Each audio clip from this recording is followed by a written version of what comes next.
여러분도 큐티하세요. 이해할 수 없는 상황, 말씀으로 해석하는 삶 되길이라는 제목으로 오늘 묵상하겠습니다. 요셉을 미디안 상인에게 팔자고 제안한 유다의 가정사가 나옵니다. 유다는 가나안 여인을 맞아 3명의 자녀를 낳았고 큰 아들 엘을 위하여 다말을 며느리로 얻게 됩니다. 하지만 여호와 보시기에 악을 행한 엘이 죽게 되고 다말은 대를 이어가기 위해 오난을 통해 자녀를 낳으려고 합니다. 하지만 오난이 이것을 허락하지 않습니다. 오난도 역시 여호와 보시기에 악을 행함으로 죽게 되었다고 성경은 기록합니다. 그리고 마지막 셀라는 어려서 동침할 수 없게 되자 다말은 유다를 속여 동침함으로 베레스와 세라를 낳게 됩니다. 다말은 예수님의 족보에 들어가는 5명의 여자 중 한 명이었습니다. 유다의 가족사를 다루는 38장은 요셉의 이야기에 낀 책갈피 같은 장입니다.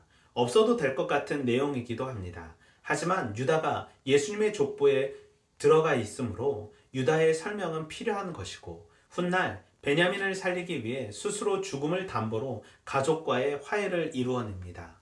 다말의 행위는 후손을 낳아 가문을 이어가려는 노력으로 당시 관습으로 비춰볼 때는 옳은 행위였음을 알 수 있습니다.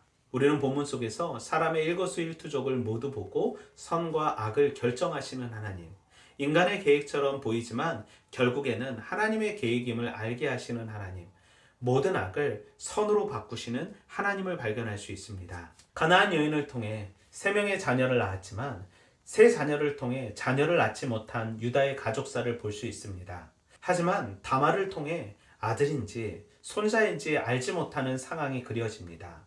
왜 다말은 시아버지를 통해 자녀를 낳으려고 했을까요? 다말은 여인으로서 집안의 대를 이으려는 강한 사명감이 있었던 것이고 유다는 그러지 못하였던 것입니다. 유다의 수치스러움과 용기 있는 다말의 믿음은 메시아의 족보에 참여하게 됨을 볼 수 있습니다. 유다의 무책임함과 다말의 용기 있는 책임감을 보여줍니다. 이해할 수 없는 상황, 당장의 해석의 어리석음이 아닌 이후에 올 영광스러운 감사를 위해 기다림의 은혜가 있기를 소망합니다. 말도 안 되는 상황, 인간의 생각이 아닌 하나님의 마음을 갖길 원합니다.